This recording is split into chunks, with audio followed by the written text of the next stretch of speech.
പ്രധാനമന്ത്രി നരേന്ദ്രമോദിയുടെ തീരുമാനപ്രകാരം സാംസ്കാരിക മന്ത്രാലയം നേതാജി സുഭാഷ് ചന്ദ്രബോസിന്റെ മരണവുമായി ബന്ധപ്പെട്ട വിവരങ്ങൾ പുറത്തുവിടുന്നത്.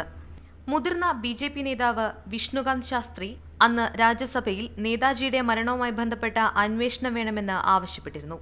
ഈ ചർച്ചയുടെ വിവരങ്ങളുടെ അടിസ്ഥാനത്തിൽ ലണ്ടനിലുള്ള ഇന്ത്യൻ ഹൈക്കമ്മീഷൻ കേന്ദ്രത്തിന് കൈമാറിയ ഫയലിലാണ് 1995 നടന്ന ക്രിക്കറ്റ് മത്സരത്തിന്റെ സ്കോർ വിവരങ്ങൾ ഉള്ളത്.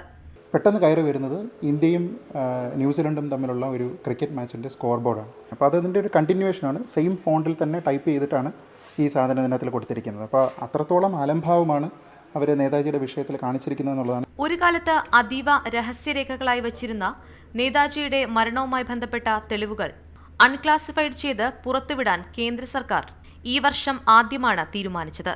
പല ആൾക്കാരും കണ്ടിട്ടുണ്ട്, പല ആൾക്കാരും അതിൽ സൈൻ ചെയ്തിട്ടുണ്ട്. വെറും 2 പേജ് മാത്രമാണ് അതിൻ്റെ ഉള്ളിലുള്ളത്. അപ്പോൾ ഇത് ഹൈക്കമ്മീഷൻ ലണ്ടനിൽ പ്രിപ്പയർ ചെയ്താണെങ്കിൽ പോലും അതിൻ്റെ ഒരു കോപ്പി ഇന്ത്യയിലേക്ക് അയക്കുകയും ഇവിടെ നിന്നുള്ള ആൾക്കാർ ഇത് വെരിഫൈ ചെയ്തതിന് ശേഷമാണ് ഇതിനെ ക്ലാസിഫൈ ചെയ്തിട്ട് അവരതിനെ സൂക്ഷിക്കുന്നത്.